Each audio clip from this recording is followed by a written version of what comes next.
राधे राधे भक्तों, जय श्री कृष्णा, जय श्री राधे। लक्ष्मीपति श्री विष्णु भगवान की जय। जय श्री कृष्णा। ओम नमो भगवते वासुदेवाय नमः। प्रिय भक्तगणों, आज चैत्र माह कृष्ण पक्ष की एकादशी तिथि है। आज आप पाप मोचनी एकादशी का व्रत करेंगे। पाप मोचनी अर्थात पापों का नाश करने वाली एकादशी। कुछ स्थानों पर आप इसे पाप मोचनी ग्यारस भी कहते हैं। पद्म पुराण के अनुसार जो मनुष्य इस एकादशी का व्रत करता है, इनकी कथाओं को सुनता है, उनके जाने अनजाने में किए गए सभी पाप नष्ट हो जाते हैं। व्यक्ति के सभी प्रकार की मनोकामनाएं पूर्ण होती है। सहस्त्र गोदान के बराबर पुण्य की प्राप्ति होती है। साधक को इस जन्म के साथ साथ पिछले जन्मों के पापों से भी मुक्ति मिलती है। इस दिन भगवान के विष्णु के श्री हरि रूप की पूजा की जाती है। भगवत पुराण में श्री कृष्ण भगवान ने अर्जुन से कहा था कि इस व्रत को करने या इस व्रत कथा को सुनने को मात्र से ही घर में सुख शांति समृद्धि वैभव होता है। व्यक्ति के बड़े बड़े पापों का नाश होता है। इस पवित्र कथा का आधे पर ही त्याग करने वाले मनुष्य घोर नरक में जाते हैं। इस व्रत कथा को सुने बिना एकादशी का व्रत अधूरा माना जाता है। तो आज मैं आपको सुना रही हूँ पाप मोचनी एकादशी की बड़ी ही दुर्लभ पौराणिक कथा, जिसे आप सभी भक्तगण बड़ी श्रद्धा और प्रसन्नचित मन से पूरा अवश्य सुनेंगे। तो आइए भक्तगणों, लक्ष्मी नारायण के चरण कमलों का ध्यान करते हुए कथा का रसपान करते हैं। अर्जुन ने भगवान श्री कृष्ण से कहा, हे मधुसूदन, आपने फागुन मास के शुक्ल पक्ष की एकादशी अर्थात आमल की एकादशी के बारे में विस्तार पूर्वक बताया। अब आप चैत्र माह के कृष्ण पक्ष में आने वाली एकादशी का क्या नाम है, इसकी विधि क्या है, कृपया करके आप मेरी बढ़ती हुई जिज्ञासा को शांत करें। भगवान श्री कृष्ण ने कहा, हे अर्जुन, चैत्र माह के कृष्ण पक्ष की एकादशी को पाप मोचनी एकादशी के नाम से जाना जाता है। एक बार की बात है कि पृथ्वीपति राजा मानधाता ने लोमस ऋषि से यह प्रश्न किया था जो तुमने मुझसे किया है। अंततः जो भी ऋषि लोमस ने राज मानधाता को बताया, वही मैं तुमसे कह रहा हूँ। राजा मानधाता ने महान रहस्यों के ज्ञाता महर्षि लोमस से पूछा, हे ऋषि, श्रेष्ठ मनुष्य के पापों का मोचन किस प्रकार संभव है? कृपया कर ऐसा कोई सरल उपाय बताएं जिससे सभी को सहज ही पापों से छुटकारा मिल जाए। महर्षि लोमस ने कहा, हे राजन, चैत्र माह के कृष्ण पक्ष की एकादशी का नाम पाप मोचनी एकादशी है। इसके व्रत के प्रभाव से मनुष्य के अनेक पाप नष्ट हो जाते हैं। मैं तुम्हें इस व्रत की कथा सुनाता हूँ, ध्यानपूर्वक श्रवण करो। प्राचीन समय में चैत्र रथ नाम का एक वन था। उसमें अप्सराएं किन्नरों के साथ विहार किया करती थी। वहाँ सदैव बसंत का मौसम रहता था, अर्थात उस जगह सदा नाना प्रकार के फूल खिला करते थे।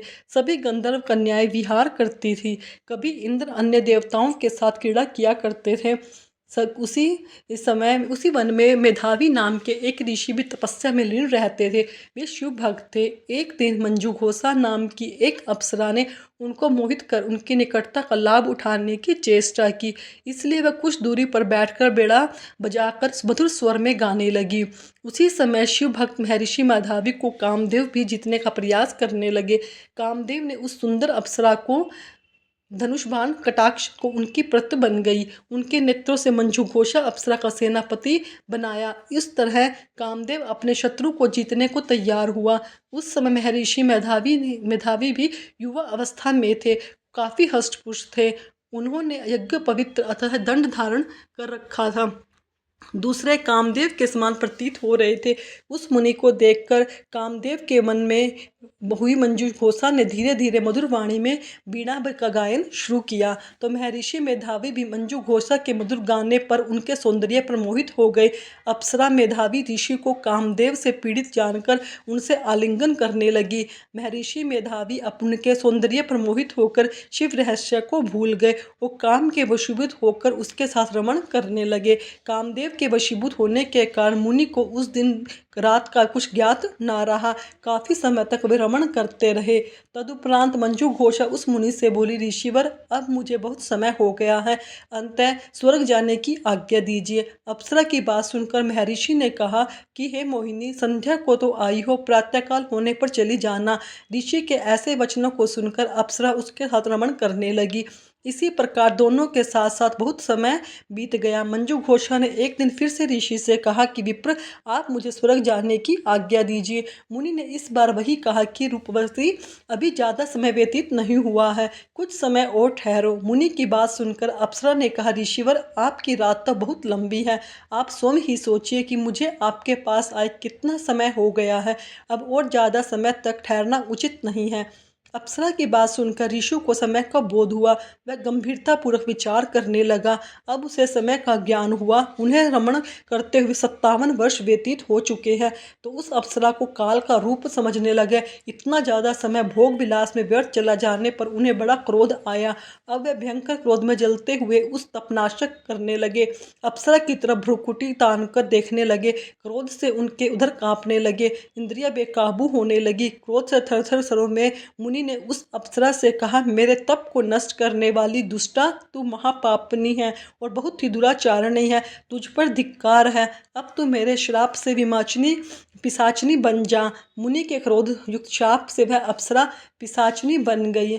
यह देखकर वह व्यथित होकर बोली, हे मुनिवर, मुझ पर क्रोध त्याग कर प्रसन्न होइए और कृपया करके बताइए कि इस सांप का निवारण किस प्रकार होगा।